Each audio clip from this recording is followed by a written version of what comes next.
Opgave 10.2 bilag. Så har jeg valgt bilag 1, og der står, at Mads Jørgensen indskyder en egenkapital i virksomheden på 275.000 kroner. Beløbet indsættes på virksomhedens kassekredit i Erhvervsbanken AS. Her skal man kreditere på kapitalkontoen, som er et passiv, for når man krediterer på en konto, som står i kredit, bliver beløbet større. Og derefter så skal man debitere på kassekreditten, for når man debiterer på kassekreditten, bliver gælden til Erhvervsbanken AS mindre, da kassekreditten er en kreditkonto. Bilag 5, der står, der indkøbes et etableringslager. Det betales ved en overførsel fra kassekreditten. Der skal vi debitere 350.000 ved varelager, fordi varelageret bliver forøget, og vi ved, at vi skal debitere, fordi varelager er et aktiv. Og vi skal kreditere i kassekreditten, fordi gælden til Erhvervsbanken AS bliver større, og vi ved, at vi skal kreditere den, for at den bliver større, fordi det er et passiv. Bilag 13, vareforbrug. Her skal vi debitere i vareforbrug, fordi den bliver større, og det ved vi, fordi det er en omkostning. Og derefter skal vi kreditere i varelager, da det bliver mindre, og vi ved, at det bliver mindre, fordi det er et aktiv, og det skal krediteres.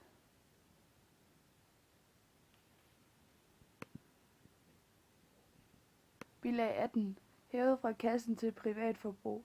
Her skal vi kreditere i kassen, da den bliver mindre, og den bliver mindre ved, at vi krediterer, fordi den står i debit, og det ved vi, den gør, fordi det er et aktiv. Og så skal vi debitere i privatforbrug, fordi det bliver større, og det er et aktiv. Bilag 21. Årets privatforbrug overføres til kapitalkontoen. Her skal man debitere på kapitalkontoen, fordi den bliver mindre, og det er fordi det er et passiv, og derefter skal vi kreditere i privatforbrug, fordi det bliver mindre, og det ved vi, fordi det er et aktiv. Så er vi kommet til resultatopgørelsen. Der har jeg først taget de kontante kapacitetsomkostninger og lagt dem sammen. Det vil sige lokale omkostninger, bilers driftomkostninger og personaleomkostninger, der alle sammen er heroppe. Dem har jeg lagt sammen, og de giver 860.000 kroner i alt. Og bagefter så har jeg lagt afskrivninger på biler og afskrivninger på driftsmaterialer og inventar sammen, og det giver 50.000. Og nede i selve resultatopgørelsen, der har jeg taget nettoomsætningen, som står inde i saldobalancen, og det er det samme som varelageret, og så skulle vi trække vareforbruget fra, og det giver så den her 1.190.000.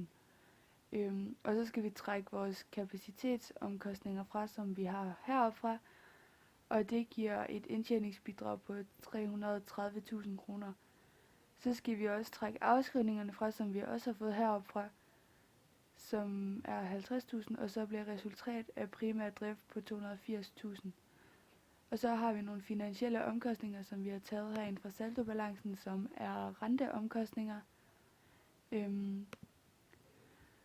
Og så er årets resultat blevet til 255.000 kroner. Og hvis det var, at vi havde haft nogle bankindestående, så havde vi også haft plus finansielle omkostninger, som havde været renteindtægter. Men i det her tilfælde, der er der ikke nogen, så der er kun finansielle omkostninger. Og så er vi kommet til balancen. Og så først har jeg regnet egenkapitalen ud, og det har jeg gjort ved at tage egenkapital primo, som man finder inde i opgaven, og det er 275.000.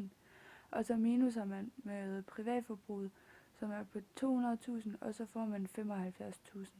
Så skal man lægge årets resultat til, og så skal man lægge de to sammen, med, altså de 75.000 og de 255.000, og så giver det 330.000.